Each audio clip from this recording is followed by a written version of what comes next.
The Dark Souls games are an incredibly well-known franchise. They're loved by those who play them, but at the same time, it's almost a universal theme amongst those that don't like them, that if you don't like them, you really don't like them. This is mainly because Dark Souls thrives on the identity that they are brutal. It's how they market, it's the audience they cater to, and they almost never stray from that identity in any mechanical sense. Throughout the series' existence, the discussion around difficulty has been had time and time again.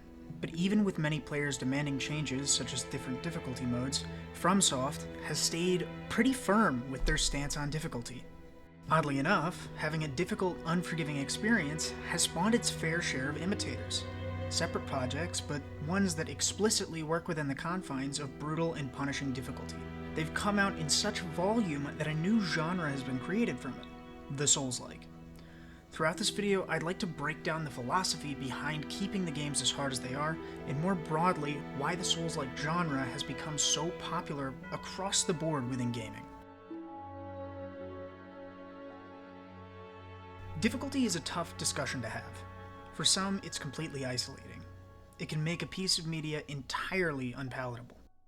This reduces the reach of the subject, and you'd think that would reduce the overall popularity in turn.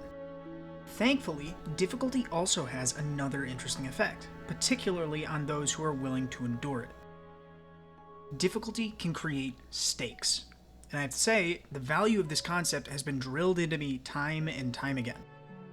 As an example, when dying in the Dark Souls series, you effectively lose all your money. But it's not gone forever, as you can get it back by returning to the place where you died in order to pick your money back up. The catch is that if you die again before getting your money back, the original money is lost for good, as where you died last is now replaced with where you just died. The amount of money I have lost to this kind of system is absurd. And the frustration with losing it all is enough to drive someone up the wall.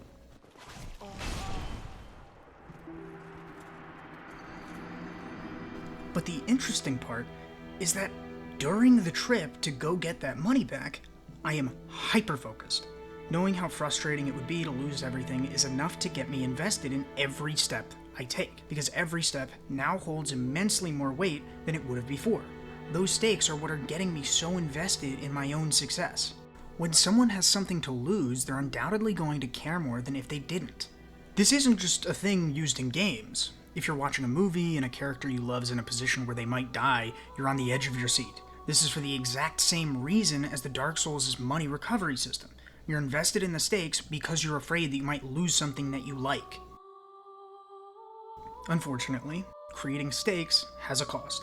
That cost is frustration, anger, disappointment, any number of negative feelings. People who struggle with the difficulty of a game have to deal with the overwhelming issue that negative stimuli is presented to them over and over and over and over again. It's incredibly difficult to push through all of that demotivation. It can make quite a few players outright quit.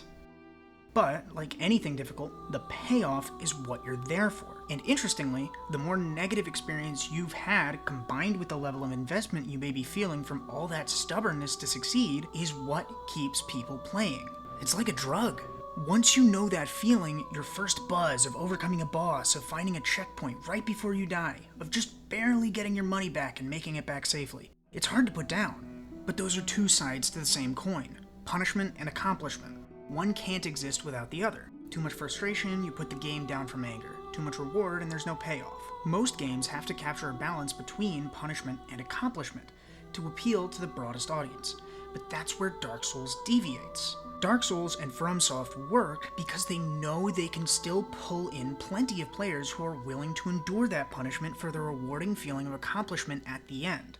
Not only that, but it also reinforces the themes and ideas present in the world and story through experiential storytelling. You're in a world of massive beasts and dragons, long abandoned by its protectors as this guy. Yeah, it's gonna be brutal. The world is gonna beat you to a pulp repeatedly. Steve from accounting sucks at fighting dragons. But from the same thematic standpoint, seeing that normal guy get to the point of defeating great dragons and beasts, going from 0 to hero, if you're that guy, it's gonna feel fucking awesome.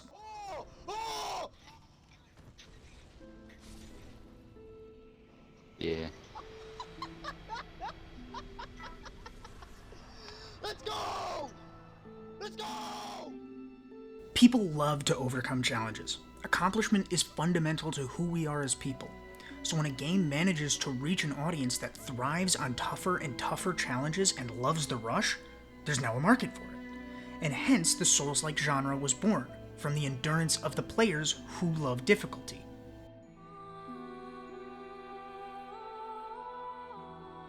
Now of course, Souls-like as a genre has quite a bit more to it than outright it's hard. As I said before, part of the reason that Dark Souls feels as hard as it is because it's utilizing experiential storytelling. Souls-like games actually tend to do similar things, as it's once again trying to capitalize on player investment created by their own motivation and endurance to overcome difficult challenges. The Souls games and Souls-likes in general like to use more indirect methods of telling their stories, by also mixing in environmental storytelling as well, for example. Think of Hollow Knight Silksong, a recently released game considered to fall into the Souls-like genre, even considering it's a 2D game in comparison to Dark Souls' 3D, fundamentally being different gameplay experiences. In this game, any item you pick up or any enemy you fight has some kind of lore description, being your primary way of learning about either. In fact, after you kill enough of an enemy type, you get a little opinion or thought from your character that fleshes them out even more. But you aren't pulled from the experience with your protagonist interrupting combat to call out battle strategies to the player for an enemy you're fighting, or by having cutscenes exposition dump each detail of a scene. If you want to know more of your protagonist's knowledge or thoughts, you have to dig, you have to look at those item and enemy descriptions, you have to find bits of lore scattered about the world itself, rather than it all just being handed to you. And depending on who you are, lore and understanding of a piece of media you're invested in can be used as its own motivator once you're appropriately invested in it. Players who have already been conditioned to be invested via the difficulty of the game. So what's the scope here? Souls-likes have created an incredible niche for themselves of heavily invested players through difficulty.